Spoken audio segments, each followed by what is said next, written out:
মানুষের পেটে, এইভাবে জিনের পেটে, এইভাবে গরুর পেটে, কোনো গরুটার খুর ফিট হচ্ছে, কোনোটা মাথা ফিট হচ্ছে, কোনোটা চোখ ফিট হচ্ছে, কোনোটা কান ফিট হচ্ছে, এইভাবে গাধার পেটে, ঘোড়ার পেটে, এইভাবে বাঘের পেটে, এইভাবে গরু ছাগলের পেটে, পৃথিবীর বুকে কত ফ্যাক্টরি একই সঙ্গে চলছে আমার আল্লাহ। শুধু এখানেই নয়, চলে যান ডিমের জগতে। এটা মুরগির ডিম মুরগি হবে, হাঁসের ডিমে হাঁস হবে, এর ঠোঁটটা হাঁসের মতো হবে, এর ঠোঁটটা মুরগির মতো হবে, এর পায়ের পাঁচ হবে মুরগির মতো, এর হাঁসের মতো।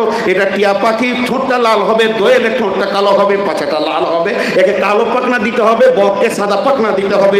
এইভাবে ডিমের ভিতরে চলছে। ওইভাবে চলে যান মাঠে, এটা সরষের দানা, এর শুটি হবে সরষের ফুল হবে, এটা আলু গাছ আছে, নিচে আলু ধরাতে হবে। এইভাবে আল্লাহর গ্যারেজ একই সঙ্গে পৃথিবীতে চলছে, এবং যেটা যে ডেলিভারি ডেট আছে একই ডেটে ডেলিভারি দিচ্ছে, একটা সেকেন্ড এদার ওদার হয় না। এরই নাম রব। প্রশংসার দাবিদার কে? জোরে বলেন কে? দেখেছেন কোনোদিন যে একটা মেয়ে ছেলের পায়ে বেটা ছেলের পা লেগে গেছে সেটিং হয়ে, ডান পাটা বাঁ পাটা গোল চলছে, চোখের পাতাটাও পর্যন্ত আল্লাহ ভ্রমরটাকে সাজাচ্ছে। এটা মেয়ে ছেলের ভ্রমর, এটা বেটা ছেলের ভ্রমর। এরপরে যুবক হলে আবার মোচ দিতে হবে, মেয়েদের ভুল করে বেরোচ্ছে না। আল্লাহ আমাকে আপনাকে ডেলিভারি দিয়েছে মোচ। জি, কোন বয়সে যৌন তরঙ্গটা পৌঁছে দিতে হবে ওর কাছে, কারণ ওর এবার বিয়ের দরকার আছে, ভবিষ্যৎ সন্তান তৈরি হবে। সেটা দরখাস্ত দিয়েছেন কোনোদিন? আল্লাহ বিয়ে করবে বা যৌবনটা দাও, কেউ দিয়েছেন? আল্লাহ দিয়েছেন। এর জন্য বলছি আলহামদু, জোরে বলেন আলহামদুলিল্লাহি রাব্বিল আলামিন।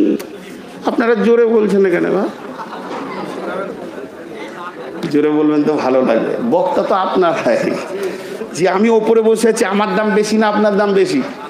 বলেন, আপনাদের দাম বেশি না আমার দাম বেশি? হুট পাগলা, দাঁড়ির কয়টা পাল্লা? দাঁড়ির কয়টা পাল্লা?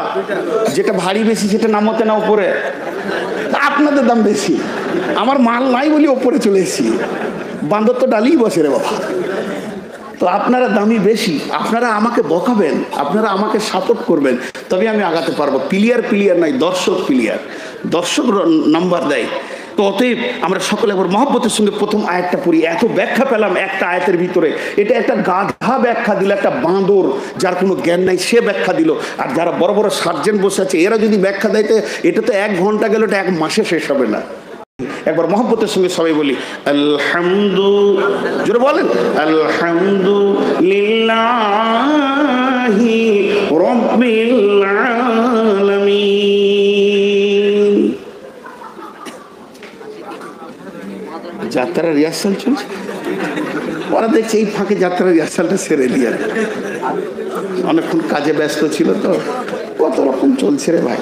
এবার চলেন, সেই আল্লাহ কেমন, সেই আল্লাহ কেমন, সেই আল্লাহ কেমন, তার দ্বিতীয় পরিচয় হচ্ছে আর রহমানির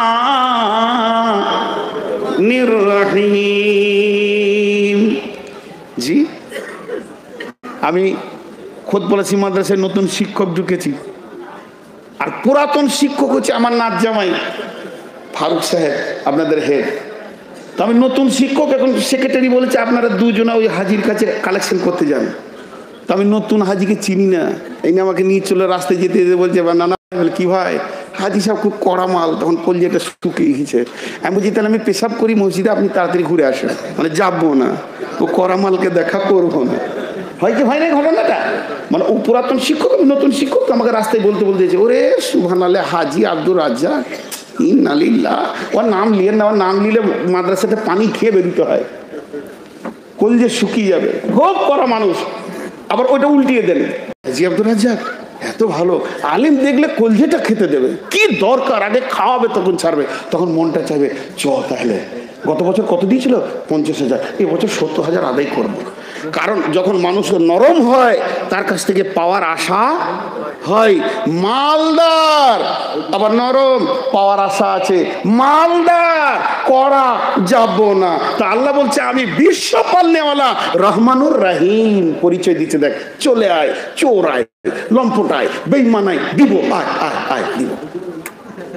এরপরে দুটি শব্দ এনেছে, একটা আর রহমান আর একটা আর রাহিম, দুটার ব্যাখ্যা আলাদা। ওই আল্লাহ কেমন? আর রহমানির রহিম, তিনি চরম পরম মেহেরবান দয়ালু। রহমান মানে দয়ালু, রাহিম মানেও দয়ালু। রহমান মানে মেহেরবান, রাহিম মানেও মেহেরবান। দুটি শব্দের মানে হলো একই, তবে আল্লাহ দুটি আনলেন কেন?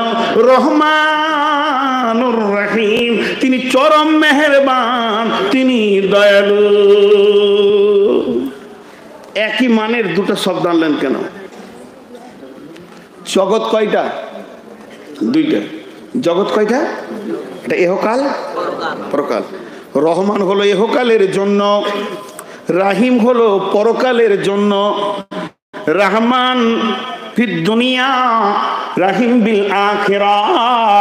রহমান নামটা আল্লাহর দুনিয়ার জন্য, রাহিম নামটা আল্লাহর আখিরাতের জন্য। রহমান হচ্ছে আম শব্দ, সবারের প্রতি আল্লাহ মেহেরবান। চোরের ওপরে মেহেরবান, চোরকে খেতে দেয়, শ্বাস দেয়। আর নাস্তিকের ওপরে মেহেরবান, মুশরিকের ওপরে মেহেরবান। পৃথিবীর বুকে যত আল্লাহকে মাননেওয়ালা আছে, আল্লাহকে না মাননেওয়ালা আছে, যত আল্লাহর পক্ষে আছে, যত আল্লাহর বিরুদ্ধে আছে, সকলেই পানি পায়, শ্বাস পায়, সকলেই কিন্তু আল্লাহর কাছে রুজি পায়। এর জন্য আল্লাহর নাম রহমান। তিনি হলেন পৃথিবীতে রহমান, আর তিনি হলেন আখেরাতে রাহিম। তিনি আখেরাতে রহমান থাকবে না, পৃথিবীতে রাহিম হবেন না। পৃথিবীতে কোনোদিন তিনি রাহিমের সিফত দেখাবেন না, আর আখেরাতে তিনি কোনোদিন রহমান হবেন না। আখেরাতে রাহিম থাকবেন, পৃথিবীতে রহমান হয়ে তিনি দুনিয়া করবেন। অতএব বন্ধুরে, আল্লাহর নাম রহমান রহিম। জি, একটা ইসরায়েলি ঘটনা বলবো। এই ঘটনার জাল জয়ীফ বড় বড় এখন যারা সার্চার, রিসার্চিং করছে কোরআন হাদিসকে নিয়ে, তারা কেউ কেউ বলছে এগুলো ফালতু মিথ্যা কথা। তারপরে আমি বলবো এটাতে কোনো ফতোয়া নাই, এর মধ্যে একটা যুক্তি বা জ্ঞানের উৎস রয়েছে, ওইটা নেওয়ার জন্য বলছি। ঘটনাটা হচ্ছে ইসরায়েলি ঘটনা, সহিও হতে পারে, জয়ীফও হতে পারে, জালও হতে পারে। বানি ইসরায়েলদের ঘটনাকে ইসরায়েলি ঘটনা বলা হয়। তো নবী মুসার ঘটনা। নবী মুসা আল্লাহকে জিজ্ঞেস করছে, আল্লাহ আপনি ঘুমান না, এত ডিউটি করেন? তা বলে, আরে খাপা, আমি ঘুমালে যে সব বরবাদ হয়ে যাবে। জি, তো বলে তাহলে কি করে কি হয়? বলে দেখবি, নবী মুসাকে তুর পাহাড়ে বসিয়ে দিয়ে 2 হাতে 2টা কাঁচের পেয়ালা দিয়েছে, বলছে ধরে থাক। ও ধরে আছে আর বসে আছে, আল্লাহ দেখাবে কেন ঘুমাই না। ও কি ঘুম ধরিয়ে দিয়েছে, দেখলি করছে, যাক যে চেষ্টা করছে হচ্ছে না, আর যে ঘুমিয়ে এমনি করছে, পেয়ালা 2টো ভেঙে গেল। বলছে কি হলো রে, তুই 2টো পেয়ালা রাখতে পারলি না ঘুমের চাপে? আমি যদি ঘুমাই তো বিশ্বটা নিয়ন্ত্রণ ঠিক থাকবে না। সেই নবী মুসা বলছে, আল্লাহ আল্লাহ, বলে কি রে, একদিন দুনিয়াটা আমি চালাই। কত শখ দেখেন। প্রথমেই বলেছি ইসরায়েলি ঘটনা, বলবে না যে এটা বুখারীর কত নম্বরে আছে, আগে ক্লিয়ার করে দিচ্ছি, এগুলো গল্প মনে করে নিতে পারেন। তো ঘটনার ভিতরে ইসরায়েলি অনেক সত্য আছে, সেহিও আছে। তো তুই দুনিয়া চালাতে পারবি না রে মুসা। এই ড্রাইভার, এই দুনিয়া চালানোর শিপটা বড় মেহেরবান হতে হবে, বড় দয়ালু হতে হবে, বড় সবর হতে হবে। এর হ্যান্ডেলটা সবর, আর এর চেয়ারটা হলো রহমান, দয়ালু, তাছাড়া পারবি না। একদিন আবদার করে চাইছে, তো বলতে ঠিক আছে, যা কালকে তোকে ছেড়ে দিলাম। আমার নিজের একটা ঘটনা বলি, ইচ্ছা নাই কিন্তু উদাহরণ হিসেবে নিচ্ছি। আমার মেয়েটা 3 বছরের, 3 বছর 1-2 মাস হবে। আমি শ্বশুর বাড়ি যাচ্ছি, তো 4 চাকা নিয়ে আমি ড্রাইভিং করছি, আমার পাশে আমার স্ত্রী বসে আছে, ওর কোলে মেয়েটা বসে আছে। এই 5-7 কিলোমিটার যাওয়ার পরে ও জিদ ধরে নিল আমি গাড়ি চালাবো। আর সে কান্না গাড়ির ভিতরে, চুপ, ওকে করানো যায় না।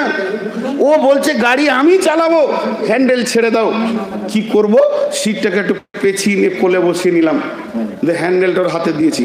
তাহলে এবার বলেন, ক্লাস, ব্রেক, অ্যাক্সেলেটার আমার পায়ে আছে, হ্যান্ডেল আমার হাতে আছে, চালিয়ে আমিই যাচ্ছি, আর ও খালি হাতটা ঠেকিয়েছে, পা তো আর ঝুলছে, পৌঁছাবে না। যেই গিয়ে পৌঁছালাম শ্বশুর বাড়িতে, গাড়ি থেকে নেমে উনি যে বলছে আমি গোটায় চালিয়ে এলাম। কে বুঝাবে ওকে, ও চালাইলো। ও আনন্দ পেয়ে গেল, মানে হ্যান্ডেলে খালি হাতটা ছিল, তো আমি গোটায় চালিয়ে এলাম। তো নবী মুসার অবস্থা তাই, ও দুনিয়া চালাবে, আল্লাহ যা কেউ পারবে না, ওর দ্বারা ক্ষমতা নাই এই বিশ্বকে নিয়ন্ত্রণ করা। তো বলছে ঠিক আছে, কালকে তুই চালাস, আল্লাহ ছাড়েনি ওকে। সকালবেলায় নবী মুসা উঠে ভাবছে হিরো তো হিরো, আমিই তো হিরো, আমার উপর আর কে আছে আজকে। এমন সময় ওই ফেরাউনের বাবুর্চি কাঠের সন্ধানে বের হয়েছে, আর ওই দিক থেকে এক গরিব মানুষ কাঠ নিয়ে মার্কেটে যাচ্ছে, বলছে এই কাঠগুলো দে তোরে, রান্না বান্নার প্রচুর প্রয়োজন, এখন কাঠ আনতে চলো। ও দেখছে সকাল সকাল খরিদ্দার পেয়ে গেছি, লে ভাই নে। ওকে কাঠটা দিয়ে এবার ও বলছে ভাই টাকাটা দাও। বলে এই বকবি, আমি কে জানিস? কে জানিস মানে ওর দাবি আমি আল্লাহর বাবুর্চি, ও তো ফেরাউনকে আল্লাহ বলে, এই দাবি তো অহংকার করে বলছে কে জানিস। তো নবী মুসা এখানে বসেছিল, যে বলছি তুই কে জানি, আমার দেখার দরকার নেই, টাকাটা দে। ই তো আজকে বড় হিরো, বলছে তুই কে, আমার দেখার দরকার নেই, টাকা দে। আর যখনই বলেছে টাকা, তুই কে, আর যেই বলেছে তুই কে, এরকম হাতটা করে ওর পেটে মেরেছে হুক্কা, আর যেই মেরেছে মরে গেল। যেই মরে গেল, নবী মুসা সাজদায় পড়ে কাঁদতে শুরু করলো, ও দয়াল মাবুদ তুমি রহমান, তুমি মেহেরবান, এই হ্যান্ডেল ধরে এই দুনিয়া চালানোর ক্ষমতা আমার নাই, আমার মধ্যে সবর নাই, আমার মধ্যে দয়া নাই। ও আল্লাহ, তুমি যে আরশ থেকে বসে সারা পৃথিবীর জুয়ারি, সুদারু, জেনা করনেওয়ালা, ব্যভিচার করনেওয়ালা, বেঈমান, লম্পট, দাগাবাজ, মাতাল এতগুলো কি তুমি দেখছো? এবার মুশরিককে দেখছো তোমাকে বাদ দিয়ে মাজারে গিয়ে সাজদা করে, পাথরে সাজদা করে। অর্থাৎ এক কথায় তুমি এমন একটা গদিতে বসে আছো, সারা পৃথিবীর বেঈমানগুলো কি তুমি এক নজরে দেখতে পেয়েছো? আর আমি একটা বেঈমানি দেখেছি, তো একটা বেঈমান দেখেছি, তো একটা মার্ডার করে দিয়েছি। এখন সারা দিন যদি আমার হাতে দেশটা থাকে, জানাজা পড়ে লোক ক্লান্ত হয়ে যাবে। অতএব তুমি কত বড় মেহেরবান, এতগুলি লোককে পাপ করতে দেখছো, আমার মতো যদি তুমি মারতে শুরু করতে, তওবা করার তৌফিক কারো হলো না। তুমি ওখানেই দয়ার দিলে এগুলোকে দেখছো, আর ওই গুনাহগারদের জন্য মাফের অপেক্ষায় তুমি বসে রয়েছো। ও যদি তওবা করে তারপরেও তুমি ক্ষমা করতে রাজি আছো, তুমি হচ্ছ রহমান। বুঝে আসলো? আরে হ্যাঁ না বলে না? এবার রাহিম, আল্লাহ রাহিম কেন? রাহিম শব্দটা এসেছে রেহেম থেকে। রেহেম কমিটির লোক একবার তাকিয়ে দেখ, লোক উঠছে, আগামী বছর নিয়ত করবেন 11:30 জালসা শেষ করব। বলেন বলেন, লোক উঠলে বক্তার মন ভাঙে, এটা আপনাকে বুঝাবো কি করে? এটা কি করে আপনাকে বুঝাবো যে লোক উঠলে বক্তার মন ভাঙে? এর তো কোনো ওষুধ আমার কাছে নাই চাচা, ইনজেকশন থাকলে ভ্যাকসিন মারা করে মেরে দিতাম যে লোক উঠলে বক্তার মন ভাঙে। হ্যাঁ, এত সুন্দর ব্যাখ্যা। আপনি আবার এখানে কি পীরের দুয়ারি এলেন নাকি? একটু পেছিয়ে বসেন, আর দেখতে পাচ্ছেন একদিন সরে আসেন। হ্যাঁ রে ভাই, দেখেছেন সত্য পীর মা ফাতেমা জহুরা তবে তাজিল সংসার রে, পাশে একজন বলবে আয় হা রে, ওর পুঁজি নাই, সারা রাত আয় হা রে করলেও হবে, আপনার কোনো টেনশন নেই। ঠিক যেটা হবার ওইটা হবে। বিয়ে হয়েছে যখন, তখন ছেলে হবে, একটু ধৈর্য ধরেন। বিয়ের পরের দিনই যে বলছেন যে ছেলে পিলে নেবো, হবে না, ডেলিভারি হবে তারপরে হবে। জি, তো আমি আবার নানা শ্বশুর, খুব মজা লাগে।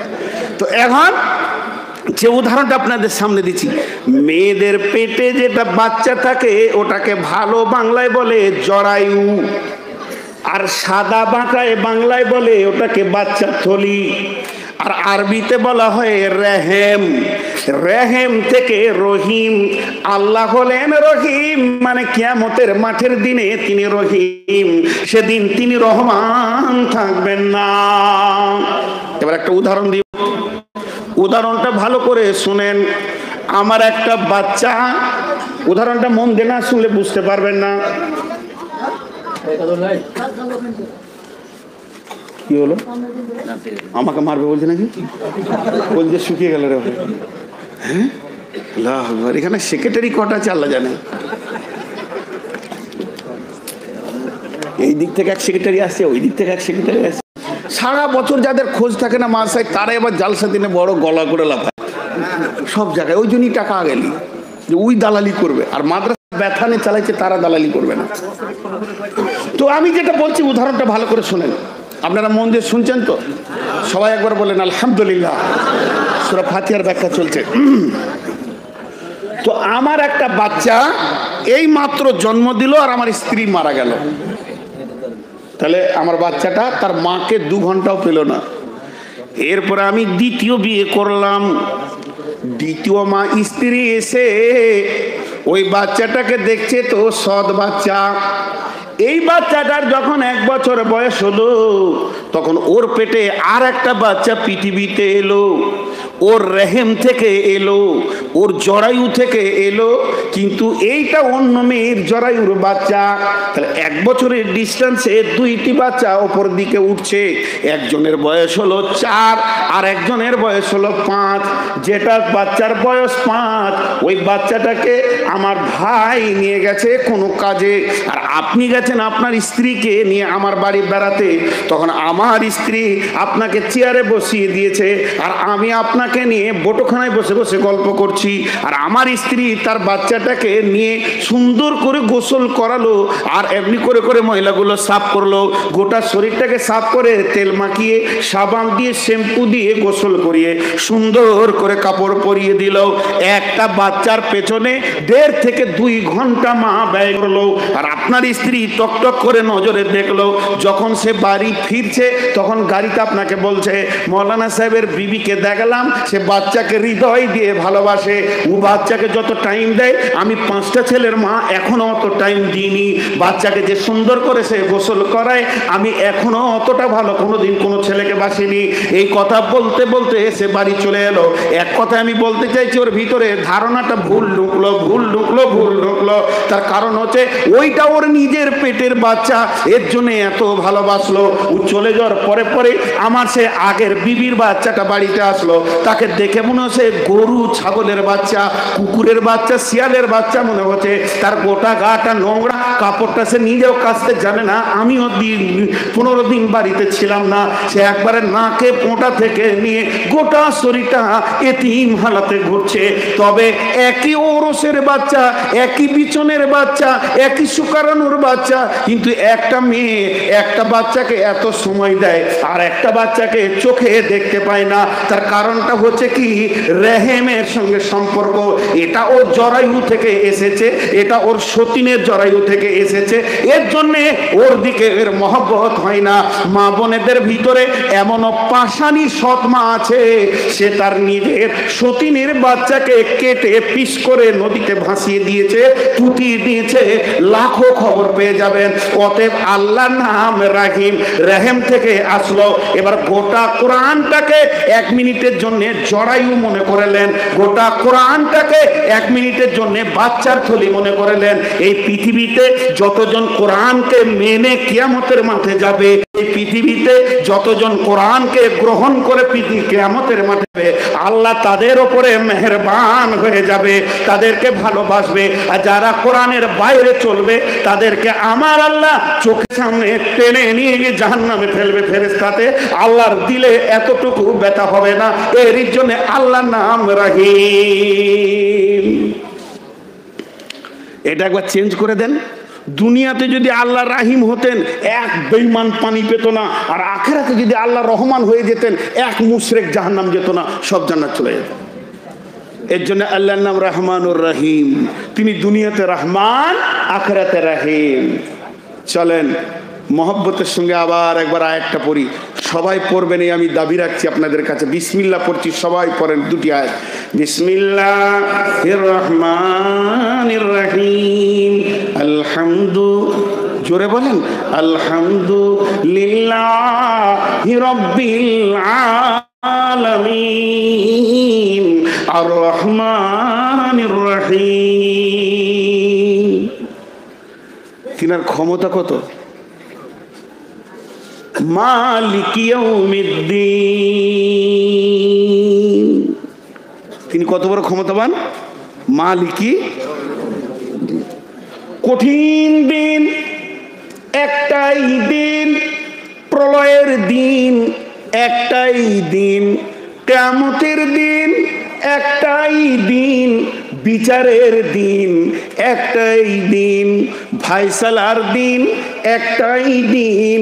সেই কঠিন দিনের তিনি মালিক, ওই দিনের মালিকানা সত্য কারোর নাই।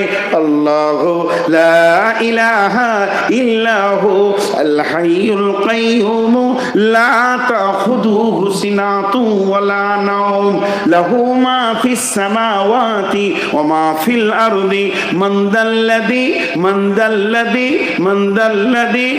দাল্লাযী ইয়াশফাউ ইনদাহু ইল্লা বিইذনি। কে আছে সেদিন সুপারিশ করবে? কারো সুপারিশ চলবে না, কারো হুকুমত চলবে না। তিনি একাই নিয়ন্ত্রক, একাই তিনি মালিক। সেদিন সুপারিশ করতে গেলেও ইজাজাত নিতে হবে, হুকুম নিতে হবে। যতক্ষণ পর্যন্ত আমার আল্লাহ নবীজিকে হুকুম না দেবেন, পাওয়ার না দেবেন, অতক্ষণ পর্যন্ত বিশ্ব নবী শাফাতের কাজও করতে পারবেন না, ডিউটি করতে পারবেন না। অনেকের ধারণা আমার পীর সাহেব সেদিন বাঁচাবে। জি, লম্বা হাদিস আছে। বসেন ভাই, যদি না বসেন তো কমিটিকে দেখা করে যান আর বলে যান যে আগামী বছর 11টায় শেষ করে যেন, তাহলে আমাদের ওখানে জানটা বাঁচে ভাই। দেখেন এবার দল ধরে উঠছে। এরপরও আমার সঙ্গে ডুপ্লিসিটি করছে, বলছে সব পেশাব ফিরতে এসে পেশাব উজা ঘুরে আসছে না, এই খবরটা যেন আমার কাছে নাই। আর এইরকম যদি দল বেঁধে যায় তো কার জমিতে বসছে? তো তিনি হলেন মালিক ইয়াউমিদ্দিন। কঠিন কিয়ামতের দিনে হাসরবাসীরা আদমের কাছে যাবে, নূহের কাছে যাবে, ঈসার মুসার কাছে যাবে, ঈসার কাছে যাবে, নবী মুহাম্মদ সাল্লাল্লাহু আলাইহি সাল্লামের কাছে শেষকালে যাবে। লম্বা ঘটনা আছে, লম্বা তাফসীর আছে, সেদিকে আমি সময় দিতে গেলাম না। এতগুলির কাছে যাওয়ার পর বিশ্ব নবী বলবেন, চলো আজকের দিনে এই দায়িত্ব আমাকে দেওয়া হয়েছে। তিনি আল্লাহর আরশে গিয়ে সাজদায় পড়ে পড়ে কাঁদবেন। এমন সময় আমার আল্লাহ তার মাথার চুলের ভিতরে হাত দিয়ে এমনি করে তুলবেন, তোলার পরে বলবে, হাবিবি, হে আমার বন্ধুরে, তুমি কেন আমার কাছে সাজদায় পড়ে আছো? বিশ্বনবী বলবেন, ও দয়াল মাবুদ, উম্মতি উম্মতি। আল্লাহ তাবারক ওয়া তাআলা তিনাকে পারমিশন দেবেন। এই পারমিশন পাওয়ার পরে তিনি শাফাতের কাজে লাগবেন। অতএব ওই রকম কঠিন দিনে কোন নবী আপনার কাজে আসবে না। ওই দিনটা এমন দিন, হযরত ইব্রাহিম হাঁটু দুটিকে মাটিতে গেড়ে দিয়ে পাছাতে গোড়ালিটা দিয়ে এইভাবে কাঁদবেন আর বলবেন, আল্লাহ, আমি আমার বিবির জন্য বলিনি, আমি আমার সন্তানের জন্য বলিনি, আমি আমার আহলের জন্য বলিনি, আমি আমার বেটার জন্য বলিনি, আমি আমার জন্য বলছি। আল্লাহ, তুমি আমাকে বাঁচাও, তুমি কঠিন জাহান্নাম থেকে বাঁচাও। এই একটা শক্ত দিনের মালিক, নিয়ন্ত্রক তিনি একাই। পৃথিবীর কোনো গাউস কুতুব আবদাল পীর পয়গম্বর মূর্তি গাছ আর কেউ তোমাকে বাঁচাতে পারবে না। মালিক ইয়াউমিদ্দিন। আল্লাহ তাবারক ওয়া তাআলা সূরা কাহফের ভিতরে তার নবীকে বললেন, নবী হে, তুমি তোমার আহল বংশকে শুনিয়ে দাও। কি শুনিয়ে দাও? সূরা কাহফে আয়াতটা নাজিল হলো, কুল মা কুনতু বিদআম মিনার রাসূলি ওয়া মা আদরি মা ইফআলু বি ওয়ালা বিকুম ইন ইয়াত্তাবিউ ইল্লা মা ইউহা ইলাইয়া ওয়া মা আনা ইল্লা নাযীরুম মুবিন। এই আয়াতটা যখন নাজিল হলো, আল্লাহর নবী বললেন, বেটি ফাতেমা রে, সন্ধ্যে মা আমার কাছে আয়। ও ভাই হাসান হোসেন, তোমরা দুইজন আমার কাছে এসো। ও বাবা আলী জামাই রে, আমার কাছে এসো। যে আয়াতটা পরে শোনালেন, শোনানোর পর বললেন, কুল মা কুনতু বিদআম মিনার রাসূল, হে আমার বেটি, আমি বলছি, আমার আল্লাহ বলছে তুমি বলে দাও, আমি কোনো নতুন নবী নয়, আমি কোনো প্রথম নবীও নয়, আমার আগে অনেক নবী চলে গেছেন। আর শুধু তাই নয়, ওমা আদরি মা ইফআলু বি ওয়ালা বিকুম, ওয়ালা বিকুম, শুনে নাও, আমি জানি না আমার সঙ্গে আমার ব্যাপারে আল্লাহ কি করবেন এবং তোমাদের ব্যাপারেও আল্লাহ কি করবেন এটা আমার জানা নাই। ইন আত্তাবিউ ইল্লা মা ইউহা ইলাইয়া, আর আমি কি করি আমার কাছে যে ওহীটা আছে তার উপরে আমি ভিত্তি করে চলি। আর শুনে নাও, ওয়া আনা ইল্লা নাযীরুম মুবিন, আমি এমন কেউ নই যে তোমাদেরকে জাহান্নাম থেকে বাঁচিয়ে দিব, আমি একমাত্র তোমাদেরকে ভয় দেখানোওয়ালা এসেছি। এই কথা বলতে বলতে আল্লাহর নবী এক সময় বলে দিলেন, বেটি ফাতেমারে, আম্মু ফাতেমারে, সোনার মানি ফাতেমারে, কলিজার টুকরা ফাতেমারে, কঠিন কিয়ামতের দিনে নবীর বিটি ফাতেমা বলেও কনসিডার চলবে না, নিজের আমলের ময়দানে দাঁড়াতে হবে।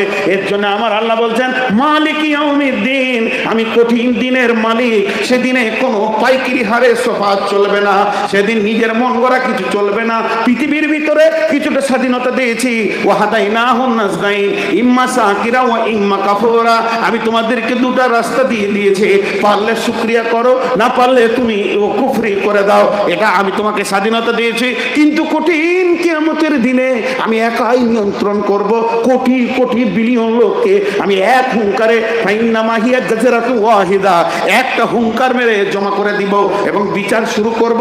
আমার সূক্ষ্ম বিচার চলবে, আমার কাছে কোনো উকিলের দরকার হবে না, তুমি কি করেছো না করেছো এর জন্য কোনো সাক্ষীর দরকার হবে না। আমি আলিমুল গায়েব আলিমুম বিজাতিস সুদূর, তুমি কি করেছো তুমি নিজেই ভুলে গেছো, কিন্তু আমি আল্লাহর কাছে সমস্ত নোটিশ করা রয়েছে। সে কঠিন দিনের মালিক হলাম আমি আল্লাহ।